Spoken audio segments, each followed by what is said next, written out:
Bulletin में सबसे पहले आपको खबर दें, वाघा अटारी पोस्ट पर पाकिस्तान और भारत के एक कैदी का तबादला किया गया है। सिक्योरिटी जराए ने बताया कि इंडियन बॉर्डर सिक्योरिटी फोर्स के पूनम कुमार शाह को भारतीय हुकाम के सुपुर्द कर दिया गया है, जबकि पंजाब रेंजर्स के मोहम्मदुल्लाह को पाकिस्तानी हुकाम के सुपुर्द किया गया है। आपको अपडेट करें कि वाघा अटारी पोस्ट पर पाकिस्तान और भारत के एक कैदी का तबादला किया गया है। सिक्योरिटी जराए ने बताया है कि इंडियन बॉर्डर सिक्योरिटी फोर्स के पूनम कुमार शाह को भारतीय हुकाम के सुपुर्द कर दिया गया है।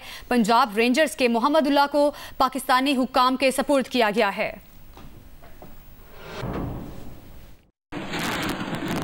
आपको बताएं कि आईएमएफ की तरफ से पाकिस्तान को 1 अरब 2 करोड़ 30 लाख डॉलर मौसूल हो गए हैं। स्टेट बैंक लिमिटेड के मुताबिक आईएमएफ से ईएफएफ प्रोग्राम की दूसरी किस्त मौसूल हुई है। दूसरी किस्त की रकम 16 मई 2025 के ज़रिए मुबादला ज़खायर का हिस्सा होगी।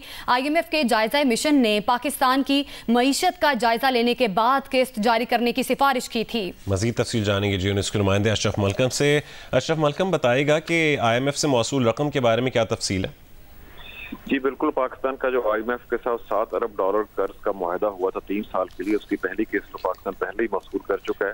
अब मार्च में आईएमएफ के जायजा मिशन ने पाकिस्तान का दौरा करके मईशत का जायजा लेने के बाद रिपोर्ट की थी कि पाकिस्तान को तकरीबन 1 अरब डॉलर की दूसरी किस्त है ईएफएफ प्रोग्राम के तहत वो जारी कर दी जाए।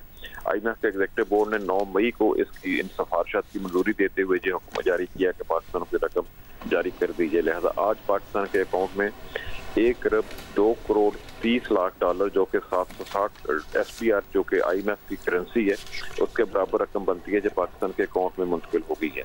इस सिलसिले में स्टेट बैंक की तरफ से जारी करदा एलानिया में कहा गया है कि 16 मई को जो पाकिस्तान के गैर मुल्की ज़र मुबादला के ज़खायर जारी किए जाएंगे उनमें जो रकम ज़ाहिर होगी। इस तरह पाकिस्तान के अकाउंट्स में 1 अरब से ज़्यादा का इजाफा होगा गैर मुल्की ज़र मुबादला के ज़खायर में। जी ठीक है, रकम की मंजूरी जो है वो दे दी गई है। बहुत शुक्रिया आपका अशरफ मलकम, आप हमें अपडेट कर रहे थे।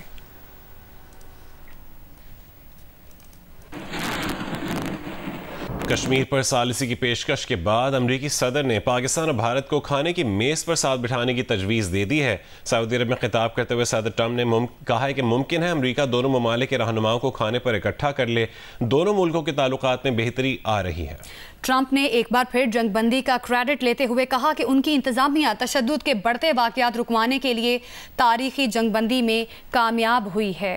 सीज फायर को पाकिस्तान की मजबूरी करार देने वाले मोदी को भारतीय तज्जियाकारों ने आईना दिखा दिया है। सीनियर तज्जियाकार मीनू जैन ने कहा है कि मोदी घुटनों के बल चलकर ट्रंप के पास गए हैं। ट्रंप को बैक डोर से बुलवाया गया। मोदी ने मुल्क की इज्जत को ट्रंप के कदमों में रख दिया है। राफाल की नाकामियां उजागर ना हो जाएं, इसलिए मोदी जी को सीज फायर करना ही था। साबिक वजीर अरुण शौरी की भारतीय मीडिया के अहमकाना दावों पर तंकीद। कहा इस्लामाबाद और लाहौर पर कब्जा हो गया, कराची पोर्ट तबाह हो गया जैसी बातों पर दुनिया भर में भारत की साख मुतासिर हुई। आलमी बैंक के सदर अजय बंगा ने कहा है कि सिंतास मुआहिदा मुअत्तल नहीं किया जा सकता। मुआहिदे में मुअत्तली की इजाज़त देने की कोई शिक नहीं। मुआहिदे को ख़त्म करने या तब्दीली के लिए पाकिस्तान और भारत दोनों का मुत्तफिक होना ज़रूरी है। अजय बंगा ने वाज़ेह किया है कि सिंतास मुआहदे में आलमी बैंक का किरदार एक सहूलतकार का है। मीडिया में इस बारे में बहुत से कयास आराइयाँ जारी हैं कि आलमी बैंक कैसे इस मामले में मुदाखलत करेगा और इस मसले को कैसे हल करेगा, लेकिन ये सब बातें बेमानी हैं। महकमा मौसमियात ने मुल्क के बेशतर हिस्सों में 15 मई से हीट वेव का अलर्ट जारी कर दिया है। महकमा मौसमियात के मुताबिक जनूबी पंजाब, सिंध और बलूचिस्तान में दर्जा हरारत मामूल से 4 से 6 डिग्री ज़्यादा रहने की तवक्को है। बालाई पंजाब, केपी, कश्मीर और गिलगित बल्तिस्तान में दर्जा हरारत 5 से 7 डिग्री ज़्यादा रहने का इम्कान है। शदीद गर्मी की लहर 15 से 20 मई तक जारी रहने का इम्कान है। बालाई इलाकों में दर्जा हरारत बढ़ने से बर्फ़ पिघलने की रफ्तार तेज़ होने का खदशा है। 19 और 20 मई को कश्मीर, इस्लामाबाद, गिलगित बल्तिस्तान में बारिश और यालाबारी की पेशगोई की गई है।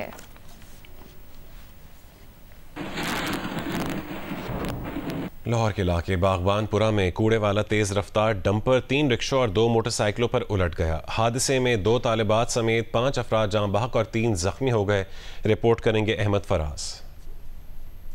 लाहौर के इलाके भगवानपुरा में GT रोड पर आखिरी मिनट स्टॉप के करीब खौफनाक हादसा। कूड़े वाला तेज रफ्तार डंपर एक कैरी डिब्बे को बचाते हुए 3 रिक्शों और 2 मोटरसाइकिलों पर उलट गया। रेस्क्यू हुकाम के मुताबिक हादसे में 2 तालबाज समेत 5 अफराद जाँ बहक और 3 जख्मी हो गए। रेस्क्यू की टीमों ने जाँ बहक और जख्मी होने वालों को डंपर के नीचे से निकालकर अस्पतालों में मुंतकिल किया। वहाँ से वन में लोग आते हैं, उसकी वजह से एक्सीडेंट हुआ है। लेकिन मैं ये अक्सर देखता हूँ, ये ट्रक वाला सब्ज रंग वाला जो 6:45 में मैं बच्ची को छोड़ने जाता हूँ, ये स्पीड इसकी इतनी होती है कि मैं परेशान हो जाता हूँ। रिक्शे पर थे बच्चे, स्कूल जा रहे थे और जो कूड़े वाला ट्रक है उनका आपस में एक्सीडेंट हुआ है और इसके नतीजे में अभी तक जो इतलात हैं उसके मुताबिक 5 एक्सपायरीज हैं और 4 लोग जो हैं वो इंजर्ड हैं। हादसे में जाँ बहक अफराद की शनाख्त 12 साल आयमा, 10 साल हाफजा, 45 साल रफाकत और 41 साल दाऊद के नामों से हुई। एक जाँ बहक शख्स की अभी तक शनाख्त नहीं हो सकी। CTO लाहौर अतर वही समेत ट्रैफिक और पुलिस के एहलकार भी मौके पर पहुंच गए। बताया गया है कि कूड़े वाला डंपर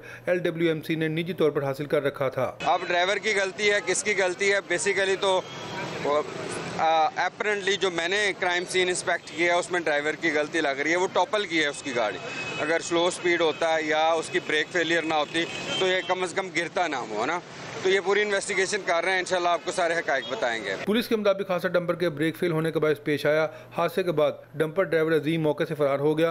मुकदमा दर्ज करके उसकी तलाश शुरू कर दी गई है। कैमरामैन अशरफ ननकानवी के साथ Ahmad Faraz, Geo news, Lahore. Chairperson child protection bureau और मेंबर सूबाई असम्बली पंजाब सारा अहमद की जानिब से जबरी मुशक्कत और चाइल्ड लेबर के खात्मे के हवाले से पंजाब असम्बली में पेश करदा करारदाद मुतफिका तौर पर मंजूर कर ली गई। करारदाद में सूबा भर में जबरी मुशक्कत के खात्मे और बच्चों से मुशक्कत लेने के सद्देबाब के लिए मौसर कानून साजी का मुतालबा किया गया। करारदाद के मतन में कहा गया कि जबरी मुशक्कत और चाइल्ड लेबर न सिर्फ आईन पाकिस्तान बल्कि आलमी इंसानी हुकूक की भी संगीन खिलाफ वर्जी है। ये ऐवान हुकूमत से मुतालबा करता है कि हर किस्म की जबरी मुशक्कत का मुकम्मल खात्मा किया जाए। बच्चों से मुशक्कत लेने के सद्देबाब के लिए मौसर कानून साजी की जाए। मौजूदा कवानीन पर सख्ती से अमल दरामद को यकीनी बनाया जाए।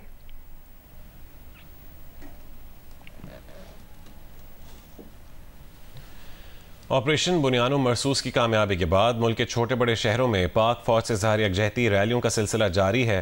तलबा, तालिबात, सियासी जमातों, सिविल सोसाइटी और पैरामेडिक समेत क्लर्क्स पाक फौज को भरपूर खराज तहसीन पेश करते हुए फूलों की पत्तियां निछावर और मिठाइयाँ तकसीम कर रहे हैं, जबकि शहरियों ने ढोल की थाप पर भंगड़े भी डाले। भारत की इबरतनाक शिकस्त के बाद पाक फौज को खराज तहसीन पेश करने के लिए रैलियों का सिलसिला जारी है। मुजफ्फराबाद में कश्मीरी सड़कों पर निकल आए और ढोल की थाप पर भंगड़े डाले। आज़ाद कश्मीर के सयाहती मकाम लीपा वैली में भी शहरी मुसल्लह फौज और पाकिस्तान को भरपूर खराज तहसीन पेश कर रहे हैं। डेरा इस्माइल खान में गली कूचों और बाजार में अफवाज से इज़हार यकजहती और तशक्कुर की रैलियाँ निकाली जा रही हैं। 4 सद्दा में DHQ अस्पताल के स्टाफ ने रैली निकाली। रैली में पैरामेडिक्स और क्लर्क्स ने शिरकत की। हाफिजाबाद में एप्का और कमालिया में तलबा और असातिज़ा ने पाक फौज के जवानों को भरपूर खैराज तहसीन पेश किया।